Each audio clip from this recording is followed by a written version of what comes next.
Waouh. Ça éblouit là. Putain, ça tourne ou pas, je sais même plus. Ok, c'est bon, ça tourne. Salut à tous, j'espère que vous allez bien. On va commencer par quoi aujourd'hui? Je vais commencer par vous remercier. Ouais, je sais, tout simplement parce qu'on a passé la barre des 1000 abonnés. Ouais, là vous voyez, quand je tourne la vidéo, on a 1180. C'est vrai que je suis un petit peu en retard. C'est vrai que ça fait longtemps que j'ai pas tourné une vidéo. J'avais énormément de vidéos d'avance. Et j'en ai plus. Hein, va falloir charbonner maintenant si on veut continuer à sortir une vidéo par semaine. Mais voilà, je tenais à vous remercier. Ça me fait énormément plaisir. Et pourtant, quand je regarde dans les stats de la chaîne, il y a plus de 70% des gens qui regardent les vidéos qui sont pas abonnés. En vrai, ça vous coûte rien, faites-moi plaisir. Ça changera énormément de choses pour moi. Ça envoie énormément de force, plus que ce que vous pensez, je pense. Et voilà, ça fait super plaisir. Donc n'hésitez pas. Mis à part ça, aujourd'hui, on va se retrouver pour un nouvel épisode d'Histoire de volleyeur. Ça passe tellement vite. C'est une série que vous avez l'air de plutôt bien aimer. Et moi, je kiffe la faire. Donc on est parti pour un nouvel épisode. On va parler de Katie Ludwig.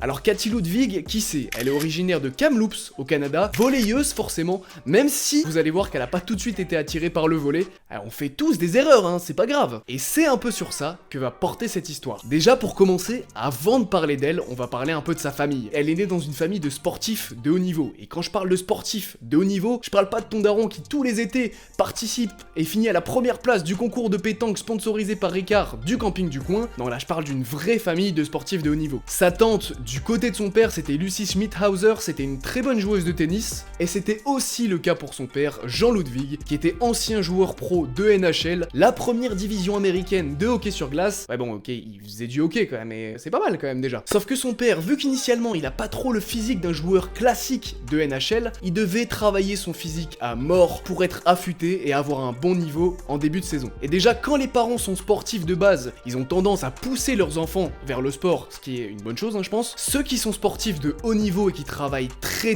dur leur physique, eh ben ils ont tendance à être un peu plus durs avec leurs enfants. Et quand je parle de ça, je pense évidemment à Cristiano Ronaldo avec son fils. D'ailleurs, en parlant de son fils, Ronaldo il avait déclaré: je suis parfois dur avec lui, parce qu'il boit du Coca-Cola et du Fanta, et je suis énervé contre lui. Je me bats avec lui quand il mange des chips ou des frites. Il sait que je n'aime pas ça. Même mes plus jeunes enfants, quand ils mangent du chocolat, me regardent d'un air craintif. Nous devons être forts. Pour être honnête, il a du potentiel. C'est un garçon fort, rapide, il dribble bien, mais il n'est toujours rien. Je lui répète à chaque fois, il faut beaucoup de dévouement, de travail. Parfois, quand il est à la maison, je lui conseille de faire du tapis roulant puis de prendre un bain d'eau froide pour récupérer. Mais lui se plaint. Je le comprends, il n'a que 10 ans. Je ne lui mettrai aucune pression, je ne ferai rien pour qu'il devienne footballeur. Bien sûr, j'aimerais qu'il devienne footballeur. Mais c'est lui qui décidera de son propre avenir. Bon bref, revenons à notre Jean Ludwig, et ben lui c'est pareil que Ronaldo avec ses enfants.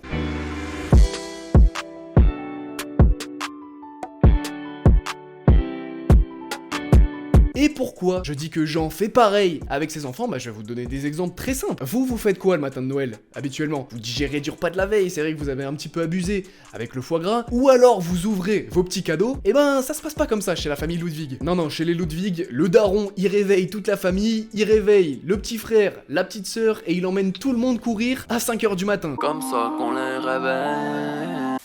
Donc la petite Katie Ludwig et son frère, qui était un espoir du hockey sur glace, ils ont ouvert leur cadeau, ils ont découvert une petite paire de chaussures, et hop, on part direct courir avec. Ouais bah c'était juste pour tester les cadeaux, hein, c'est tout. Bon en vrai c'est pas une anecdote de fou non plus, mais des anecdotes comme ça, et des exemples comme ça, bah j'en ai d'autres. Et je vais vous en donner un autre. Katie Ludwig, avant de faire du volley, elle faisait du tennis, et plutôt à bon niveau. Selon son entraîneuse Kelly Hubbard, elle faisait partie du top 10 de la province. Elle était donc clairement une excellente athlète. Elle était travailleuse. Elle s'investissait pleinement dans ce qu'elle entreprenait. Elle aurait probablement pu recevoir une bourse de tennis de 50 000 ou 60 000 $ aux États-Unis. La petite Katie, elle avait 12-13 ans, c'était un espoir du tennis, elle se débrouillait plutôt pas mal, et un jour, quand elle avait 12-13 ans, elle avait un tournoi à Vancouver, au Canada. Apparemment, elle aurait pas super bien joué, elle aurait joué un peu de manière nonchalante, je sais pas, avec un peu la flemme, tu vois, pas l'envie de gagner, pas la rage de gagner. Forcément, elle va pas gagner le tournoi, elle est pas super contente d'elle parce que personne aime perdre. Elle tient ça un peu de son père parce que son père lui non plus il aime pas perdre, et il aime surtout pas que ses enfants perdent, à tel point qu'il va dire à Katie: écoute, t'as pas fait d'effort sur le terrain, et ben tu vas faire l'effort de rentrer à pied à l'hôtel. Ouais, elle a 12 ans, hein, je le rappelle au cas où. Et quand on lui demande rétroactivement ce qu'elle pensait de son daron, elle dit: j'imagine que parfois on pense travailler dur, mais mon père connaissait une version extrême de l'effort, et il nous l'a transmise.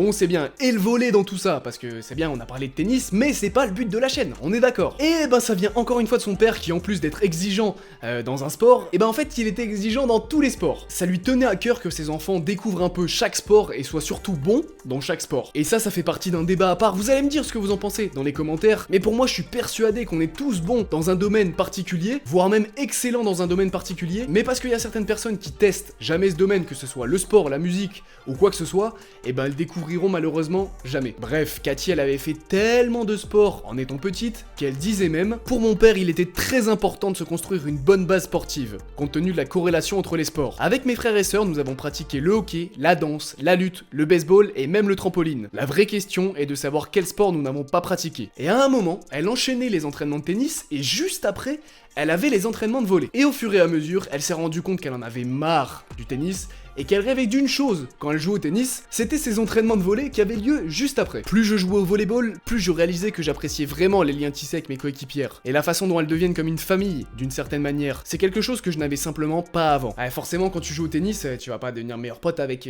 ta raquette, hein, c'est normal. Du coup, elle va s'investir à fond dans le volley, elle va gagner le championnat de la province avec son lycée, et attention, elle va être élue MVP, c'est pas rien. Du coup, en rentrant le soir chez elle, grosse réunion de famille, elle va voir papa, maman, et elle leur dit: écoutez, j'en ai plus rien à foutre du tennis. Maintenant, moi, ma vie, c'est le volley. Ok? Sa mère lui aurait répondu mot pour mot, attention, je cite: TKT, c'est carré, fermez les guillemets. Du coup, la petite maman, elle a dit à sa fille qu'elle savait ce qu'elle avait à faire. La petite Cathy, elle était trop contente, et du coup, ni une ni deux, elle va voir son entraîneuse de tennis, et elle lui dit: je ne sais pas si c'est permanent, ou si j'ai juste besoin d'une petite pause, mais je ne vais pas venir à l'entraînement aujourd'hui. On verra comment ça évolue. Bon, vous imaginez bien qu'elle a plus mis un seul pied sur un terrain de tennis.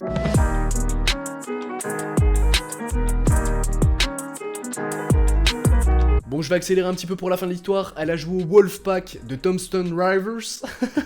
C'est l'université canadienne. Initialement, elle jouait réceptionneuse attaquante, mais comme elle était trop petite, elle faisait que 1m75. Du coup, elle a été recrutée au poste de libéro. Et là, malheureusement, elle va rencontrer la même chose que moi. La seule chose qui a fait que je ne sois pas joueur pro, elle s'est fait les croisés, évidemment, les fameux croisés. Mais comme elle a une mentalité de battante, une mentalité de travailleuse, elle est revenue à un très bon niveau. Elle joue toujours au Wolfpack et elle est très investie au niveau du club. Chad Grimm, son entraîneur à Wolfpack, a déclaré que: je ne dirais pas qu'elle s'impose en tant que leader, mais elle est présente chaque jour, prête à travailler dur. Elle est exemplaire dans la salle de sport, elle est exemplaire pendant l'entre-saison, elle est exemplaire en cours aussi, elle est consciencieuse. Elle fait partie de ces personnes qui sont des leaders par l'exemple et font avancer les choses. Et pour finir, vous vous rappelez de son entraîneuse de tennis à qui elle avait dit: ouais t'inquiète, je reviens bientôt. Et ben elle est très contente pour Cathy et elle a déclaré: je suis sûr qu'elle est plus heureuse en jouant au volleyball. C'est ce qu'elle aime et c'est le plus important, c'était une bonne décision. Bref, même si elle est passée par des moments super difficiles, et ben tout est bien qui finit bien. Pour finir et pour conclure, c'était un peu le sujet de la vidéo, j'ai envie de lancer un débat avec vous. Est-ce que vous pensez que c'est bien que les parents